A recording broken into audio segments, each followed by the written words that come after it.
అన్న రస్వాయి బాలకృష్ణ గారు వారి సందేశం ఒక బాగా వినిపించబోతున్నారు. రాష్ట్ర ముగ్గురు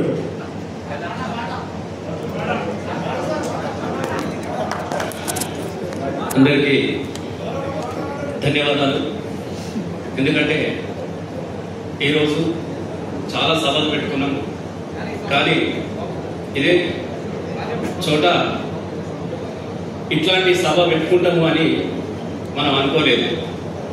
10 సంవత్సరాల కాలంలో సంతోషంతో జరుపుకున్న సభలు చూసినాం, కానీ సంతాప సభలు జరుపుకున్నటువంటి సందర్భం మళ్ళీ 10 ఏళ్ళ తర్వాత మనకు రావడం అనేది పెద్ద గుండెలో కూర్చో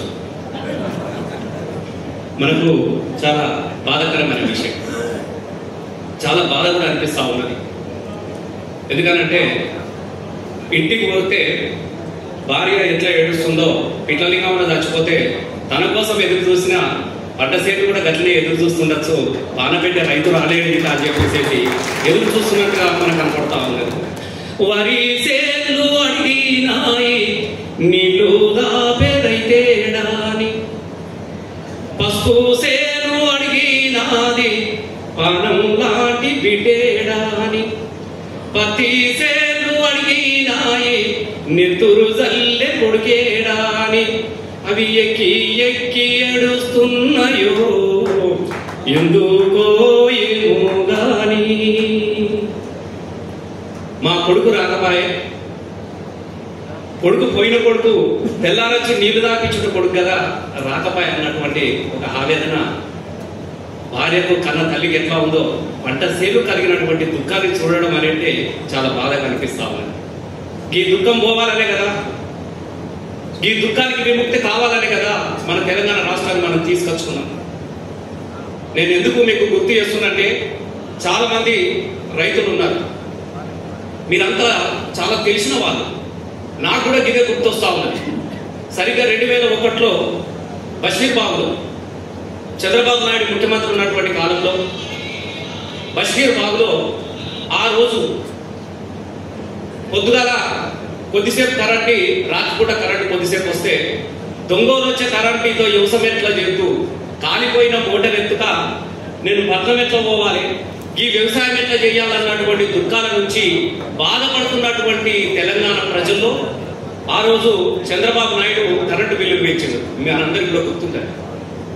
ఈ కరెంటు బిల్లు దించరా నాయన, అసలే కరెంట్ వస్తలేదు, ఈ రాని కరెంటుకి ఒదికు పంటలు ఎండిపోతా ఉన్నాయి, ఉన్నోళ్ళు బిడ్డలంతా చాదనైన పోరగాళ్ళంతా బొంబాయి బతుకుపోతా ఉన్నారు, ఇంత ముసలోళ్ళు ముడిగోళ్ళు ఇంత వ్యవసాయం చేసుకుంటే గిదాన్ని కూడా కరెంటు బిల్లులు పెంచుతామని చెప్పేసి బషీర్ బాగులో రైతు ఉద్యమాలు జరిగిన చోట ఆ రోజు రైతు వ్యతిరేకి ఇప్పుడున్నటువంటి ముఖ్యమంత్రి రేవంత్ రెడ్డి గారికి అత్యంతమైనటువంటి తండ్రి సమానులైనటువంటి గురువు గారు చంద్రబాబు నాయుడు రైతుల మీద కాల్పులు జరిగినప్పుడు నా రక్తం బాధించినటువంటి నా రైతుల రక్తాన్ని కళ్ళ చూసినటువంటి నీ తెలంగాణ నుంచి నేను ఎల్లగొడతా, రైతు విముక్తి జరగాలంటే తెలంగాణ రాష్ట్రం రావాలని చెప్పేసి ఇందాక మా అంజన్న చెప్పినట్టు ఎత్తు ఏడ్చిన చోట యుద్ధం నిలవదు, రైతు ఏడ్చిన చోట రాజ్యం నిలవదు, రైతు రాజ్యం రావాలంటే తెలంగాణ రావాలని చెప్పేసి తన పదవికి త్యాగం చేసి తెలంగాణ రైతు జెండా ఎగిసిపెట్టినటువంటి జెండా ఈ గులాబీ జెండా, మన జెండా. కాబట్టి ఈ జెండా రాజకీయాల కోసం పుట్టింది కాదు, దయచేసి ఈ జెండా రైతుల కోసం పుట్టింది.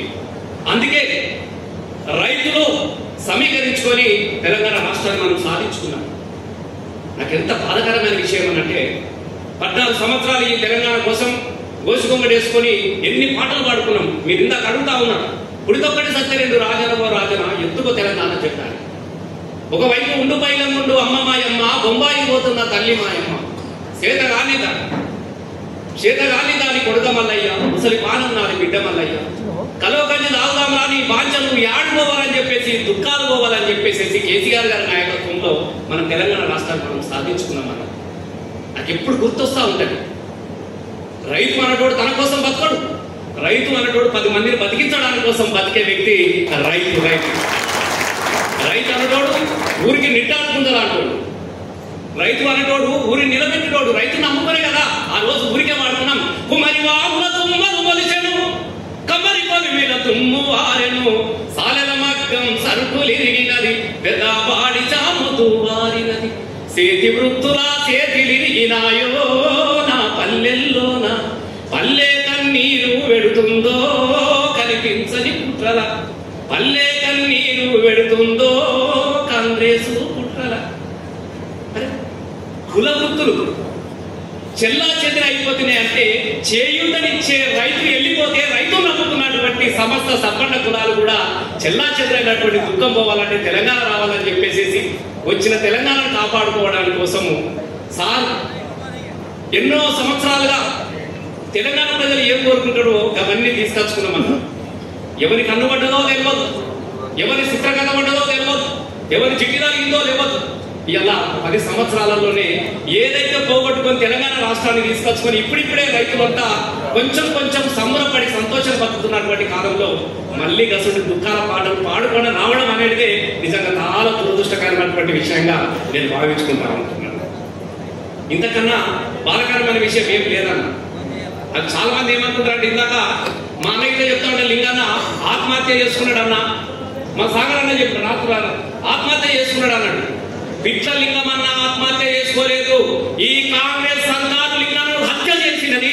ఈ సర్కారు హత్య మాటికి సర్కారు హత్య. నీ విత్తనన్న 2 లక్షల రుణమాఫీ చెప్తే చెట్టు పువ్వులాడే కూడా నేను అడుగుతా ఉన్నా, సూటిగా అడుగుతా ఉన్నాను ఈ సర్కారు. నువ్వు విత్తనన్నటువంటి రైతు భరోసా ఇస్తే ఇలా లింగమన్న చచ్చిపోయాడా? మనం ఒకసారి నేను ఆలోచన చెయ్యండి. ఇలా వాళ్ళ కన్నీళ్ళు పెడతా ఉన్నది. ముసలికి 4,000 ఇస్తా అని చెప్పి పట్టివి ఇలా ఆ పైసలు ఈ పైసలు వస్తే అప్పో సప్పో చేసుకున్న పైసలు తీసుకుపోయి బ్యాంకులో కట్టి జర గిట్ల మళ్ళీ కొద్దిగా చదువుకుందాం అన్నటువంటి కాలానికి ఇవాళ ఆయన తీసుకున్న 2,30,000 నువ్వు చెయ్యడానికే కదా. 2 లక్షలు చేస్తున్న మనిషి బతికే కదా. కాబట్టి సర్కారు మీద హత్య చేసినటువంటి కేసు నమోదు చేయాలి. రేవంత్ రెడ్డి సర్కారు మీద, రేవంత్ రెడ్డి మీద హత్య అనేది కేసు పెట్టాలని చెప్పేసి ఈ సందర్భంగా మేము డిమాండ్ చేస్తా ఉన్నాం. దయచేసి ఎవరు చచ్చిపోతారే చావాలంటే ఎంత ధైర్యం కావాలన్నా. చిన్న కోట్రాయి చదివితేనే విలవిల్లాడిపోతా ఉంటాం.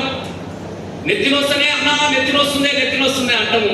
ఓ మనిషికి చెట్టు ఉరేలేసుకొని సావడం అంటే మామూలు నుంచి దాని ఇంద్రిని డబ్బా తీసుకొని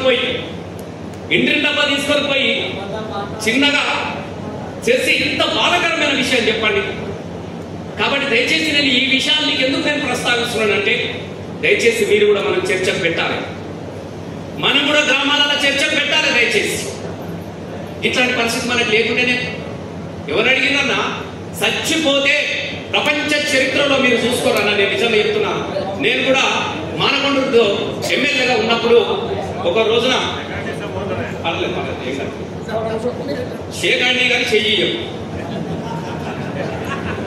ఇట్లా చెయ్యిచ్చి ఆగమైపోయినాం మనం. నిజంగా చెప్తున్నా, చెయ్యకపోతే ఇలాంటి పరిస్థితి మనకు ఉండేట్లా. ఎంత నేను మిత్రులకు నేను ఒక్క విషయాన్ని గుర్తు చేస్తున్నాను. మనం అందరం ఏమనుకుంటామంటే ఏదో మా నిరంజన ఆధ్వర్యంలో ఈ రైతు కమిటీ వచ్చేసినది మనకి రాజకీయాలు కనపడతా ఉన్నాయి దీనిలో. కానీ వాస్తవంగా మనకు రాజకీయాల కోసం వచ్చినదని కాదే. దయచేసి నాకెంత మీకు ఒక్క విషయం నేను గుర్తు చేస్తా. ఒకరోజు కేటీఆర్ అన్న ఇట్లా అందరం నిరంజన్ అన్న, అజయ్ అన్న, ఇక్కడ ఉన్న వాళ్ళు చాలా మంది మేము అందరం కూర్చున్నాం. కేటీఆర్ గారు ఆలోచన చేసిండు, అన్న నిరంజన్ అన్న నువ్వు ఒక రైతు బిడ్డవు, రైతుల కష్ట సుఖాలు చేసినటువంటి వ్యక్తివి. ఇప్పుడు మనం అధికారంలో మన పార్టీ లేకపోవచ్చు, కానీ ఇవాళ రైతులకు మళ్ళీ ఒక భరోసా చేయాల్సినటువంటి ప్రత్యేక పరిస్థితి మాత్రం మనకు ఉన్నది. కాబట్టి మనకు దయచేసి తెచ్చిన పానాన్ని పోయిన పానాన్ని తీసుకొచ్చి ఇవ్వలేము కావచ్చు, కానీ ఉన్న పానాలను కాపాడుకోవాలంటే మీకు తప్పకుండా వెళ్ళి ధైర్యం చెప్పిరండి అన్న అని చెప్పేసి ఇలా నిరంజన ఆధ్వర్యంలో మనం ఇక్కడికి రావడం జరిగింది. నేను మీ అందరిని ఒకటే కోరుకుంటున్నాను. దయచేసి మనమందరం ఖచ్చితంగా గ్రామాలలో చర్చకు పెట్టుకోవాలి. ఇవ్వలేదో ప్రజలకు తెలిసిపోయిన విషయాలు. ఈ తెలిసిపోయిన విషయాన్ని మనం చేయాల్సిన పని ఉన్నదంటే రేపటి స్థానికంగా మనం అందరం ఐక్యంగా నిలబడగలిగితే ఖచ్చితంగా ఇవాళ పోయి ప్రత్యక్షంగా మనం యుద్ధం చేయలేము. తుపాకులు పెట్టుకొని ఇత్తనన్నం అని చెప్పేసి మనం పోలేము. ఇలా ఏ సమస్య పరిస్థితి లేదు. కానీ రేపు దెబ్బ పట్టాలంటే స్థానిక సంస్థలలో మళ్ళీ తిరిగి వాద పెట్టాలంటే రైతులు కర్రు కాల్చి వాద పెట్టే ఎట్లా ఉంటుందో దాన్ని చూపించాలంటే రేపు స్థానిక సంస్థలలో వాళ్ళను ఓడించినప్పుడే నిజంగా చెప్తా ఉన్నా లింగాన్ని ఆత్మకు శాంతి కలుగుతుంది. దయచేసి ఇది రాజకీయాల కోసం మళ్ళా దానికోసం పెట్టినట్టుగా మీరు భావించకండి. కానీ ఎక్కడో ఒక దగ్గర రైతుల నిరసన తెలియజేయాలనంటే ఖచ్చితంగా ఇది అవసరమే. కాబట్టి వాస్తవంగా మన ఎమ్మెల్యే గారు కూడా ఇలా ఎంత విచిత్రమైన అంటే వాళ్ళ దగ్గర ఏం లేదు. బీసీల గణన కూడా అన్ని తప్పుడు సమాచారం. మనం చేసినప్పుడు ఎక్కువైతారు, మనుషులు ఎక్కువైతే తక్కువైతే మీరే చెప్తుంది. దయచేసి ఎక్కువైంది కదా తక్కువ చూపించు. ఆగమాగం పోయిండు, అసెంబ్లీకి పోయిండు, ఇదేగా ఉన్నదని చెప్పేసి ఇంత పెట్టిండు. ఆయన మనసులో మళ్ళీ మధ్య కూడా వీకిండు. లేకుంటే ఇలా మన ఎమ్మెల్యే గారు సంఘాన్ని ఇక్కడ ఉండే వ్యక్తి కాబట్టి రాలేదు. అయినప్పటికీ పర్వాలేదు. మనం అందరం ఆ కుటుంబానికి మార్పు మార్పు అని మీరు అందరూ చూడు. నిజమైన మార్పు అని అక్కడ కనబడ్డది. ఎవరన్నా బిడ్డలు ఎడితే ఊపుడు బిడ్డ తల్లి ఓదార్స్తుంది, కానీ తల్లి ఎడితే బిడ్డ ఓదార్స్తుంది అన్న ఒక మార్పు జరిగిందన్న. ఈ మార్పు సలహా ఏం జరిగిందంటే తల్లిలో బిడ్డలు ఓదార్చే మార్పు జరిగింది. మళ్ళీ తప్పకుండా మళ్ళీ మార్పు జరగాలి. కేసీఆర్ లాంటి వ్యక్తి మళ్ళీ రావాలి. ఈ రైతు ఆత్మహత్యలని తప్పకుండా ఆపాలి. మళ్ళా మనం కోరుకున్నటువంటి మన ప్రభుత్వం ఏర్పడుతుంది. మన కేసీఆర్ గారు వస్తారు కాబట్టి మనం అందరం వాళ్ళకి ధైర్యం ఇద్దాం. ఆ కుటుంబానికి అండగా నిలబడదామని తెలియజేస్తూ జోహార్